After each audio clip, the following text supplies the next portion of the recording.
শীতকাল মানেই ফুলকপির ঘ্রাণ। ফুলকপি রান্না তো সবাই জানে, কিন্তু আমি যেইভাবে রান্না করছি ওইভাবে একবার বাড়িতে রান্না করে দেখো, এই স্বাদ সারা জীবন মুখে লেগে থাকবে। আর কী পদ্ধতিতে রান্না করলে এর টেস্টটা সবথেকে ভালো হয় সেই রেসিপিটি আজকে তোমাদের সঙ্গে শেয়ার করব, আর সঙ্গে থাকছে কিছু টিপস অ্যান্ড ট্রিক্স। তো ভিডিওটি না টেনে সম্পূর্ণ দেখতে থাকো। আর হ্যাঁ, ভিডিওটি যদি ভালো লেগে থাকে অতি অবশ্যই একটা শেয়ার করে রেখে দেবে, না হলে কিন্তু পরে বানানোর সময় আবার খুঁজে পাবেন না। তো চলুন শুরু করা যাক আজকের রেসিপি, ফুলকপি দিয়ে কাতলা মাছের ঝোল। তো তেমন কিছু না, এখানে আমি সর্বপ্রথম কাতলা মাছ নিয়ে নিয়েছি এবং কাতলা মাছের মধ্যে নুন, হলুদের গুঁড়ো আর সরষের তেল মাখিয়ে দু পিঠ খুব ভালোভাবে, দেখতেই পাচ্ছ, লাল করে ভেজে নিয়েছি। তো ক্লিপসগুলো আমার তোলা হয়েছিল কিন্তু কোনোভাবে ডিলেট হয়ে গেছে, তো সেটা আমি দেখাতে পারলাম না। তো মাছগুলো ভেজে তুলে নিয়েছি, তারপর এর মধ্যে দিয়ে দিয়েছি কেটে রাখা আলু। এখানে আমি 2টি আলু ইউজ করেছি, মিডিয়াম সাইজের। তো কেটে রাখা আলুগুলো দিয়েও কিন্তু আলুগুলো বেশ হালকা হালকা ব্রাউন কালার হয়ে আসলে ভেজে তুলে নেব। তো দেখো আলুর কিন্তু খুব সুন্দর একটা কালার চলে এসছে। এবারে আমি সমস্ত আলুগুলিকে একে একে উঠিয়ে নেব। আলুগুলো উঠিয়ে নেওয়ার পর কিন্তু এই সেম তেলেই আমি ফুলকপিগুলো ভেজে নেব। আর ফুলকপিগুলো ভাজার আগে কিন্তু খুব ভালোভাবে কেটে ধুয়ে গরম পানিতে একদম ভিজিয়ে রেখেছিলাম আমি প্রায় 15 থেকে 20 মিনিট মতো, না হলে কিন্তু ফুলকপির মধ্যে অনেক সময় পোকা থাকে।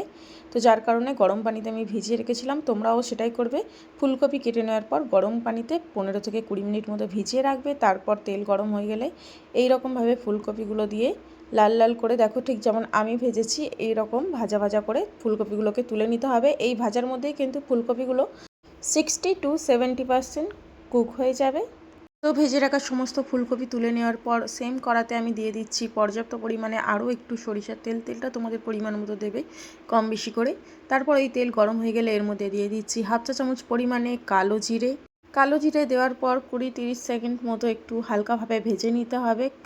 তারপর এর মধ্যে দিয়ে দিচ্ছি আমি পেঁয়াজ বাটা। এখানে আমি একটি বড় সাইজের পেঁয়াজ বেটে নিয়েছিলাম। তো পেঁয়াজ বাটা দিয়ে প্রথমে হালকা করে ভেজে নেব, খুব বেশি ভেজে লাল করতে যাবেন না। পেঁয়াজ বাটাটা দিয়ে বেশ একটু কালার চেঞ্জ হয়ে আসা পর্যন্ত ভেজে নিয়েছি। তো দেখো খুব ভালোভাবে নাড়াচাড়া করে দিচ্ছি। এবার আমি এর মধ্যে অ্যাড করে দেব একটি বড় সাইজের টমেটো বেটে রাখা। তারপর আমি এখানে মেন মশলাটা অ্যাড করছি। এই মশলার মধ্যে দিয়ে দিয়েছি বড় চামচের 1 চা চামচ গোটা ধনে, 1 চা চামচ গোটা জিরে, দিয়ে দিয়েছি 7-8টা শুকনো লঙ্কা, আর আমি এর মধ্যে অ্যাড করেছিলাম আদা কুচি। তারপর এই সব উপকরণগুলিকে গরম পানিতে বেশ কিছুক্ষণ সময় নিয়ে আমি ভিজিয়ে রেখেছিলাম। তারপর সবগুলিকে খুব ভালোভাবে বেটে নিয়েছি। তো দেখো মশলাটা কষিয়ে নেওয়ার পর এখানে আমি অ্যাড করে দিয়েছি হলুদের গুঁড়ো আর লাল লঙ্কার গুঁড়ো। তো লাল লঙ্কার গুঁড়োটা দেওয়ার সময় তোমরা এখানে পরিমাণটা একটু বুঝে দেবে, যেহেতু এখানে আমি আগে থেকে 6-7টা শুকনো লঙ্কা দিয়ে রেখেছি। তো লঙ্কার পরিমাণটা তোমরা তোমাদের সেই মাপ অনুযায়ী দেবে।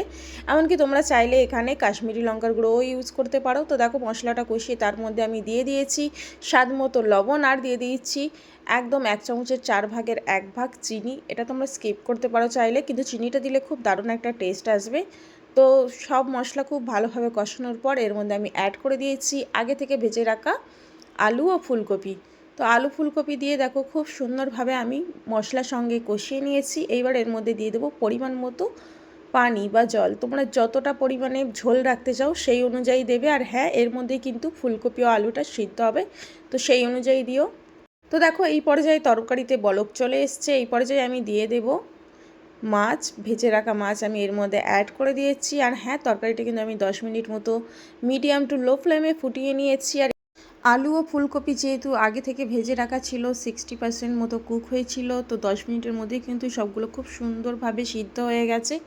আর দেখো এই পর্যায়ে আমি দিয়ে দিচ্ছি কুচিয়ে রাখা ধনে পাতা। তোমরা চাইলে এখানে কাঁচা লঙ্কাও দিতে পারো। আমি আগে থেকে যেহেতু অনেকটা পরিমাণে লঙ্কা দিয়েছি, তো আমি এই পর্যায়ে বেশি লঙ্কা ইউজ করিনি। তো 1 মিনিট মতো খুব ভালোভাবে ফুটিয়ে নিয়েই কিন্তু গ্যাসের ফ্লেমটা আমি অফ করে দিয়েছি। তো দেখো একদম ঝটপট রেডি হয়ে গেল কাতলা মাছ দিয়ে ফুলকপির ঝোল। শীতকালীন সবজি দিয়ে কিন্তু যে কোনো মাছের ঝোলই কিন্তু অনেক ভালো লাগে, এমনকি শুধু আলু দিয়ে রান্না করলেও কিন্তু অসাধারণ টেস্ট লাগে। তো তোমরা আমার এই রেসিপিটা ফলো করে অবশ্যই বাড়িতে ট্রাই করবে, আর ঠিক যেমনভাবে আমি করেছি যেই মশলাগুলো দিয়েছি সেগুলো ফলো করে করবে, তাহলে কিন্তু দেখবে খুবই সুন্দর ফুলকপি দিয়ে মাছের ঝোলের স্বাদ আসবে, আর খেতেও কিন্তু অনেক টেস্টি হবে। আর আমার বাড়ির লোক কিন্তু অনেক প্রশংসা। আর রেসিপিটা ভালো লেগে থাকলে বা যদি বানাতে চাও অতি অবশ্যই নিজের টাইমলাইনে শেয়ার করে রেখে দেবে, না হলে কিন্তু পরে বানানোর সময় আবার খুঁজে পাবে না, তখন কিন্তু আবার প্রবলেম হয়ে যাবে। আর রেসিপিটা কেমন লাগলো অতি অবশ্যই কমেন্ট করে জানিয়ে যাবে। আর যারা আমার প্রোফাইলে নতুন আছো তারা অতি অবশ্যই ফলো করে পাশে থাকবে। আর যারা ইউটিউব থেকে দেখছো তারা অতি অবশ্যই শেয়ার করে নিও নিত্য নতুন রেসিপি দেখার জন্য। আমি আজকে খেতে খেতে চলে যাচ্ছি। ভিডিওটি দেখার জন্য অসংখ্য ধন্যবাদ সবাই।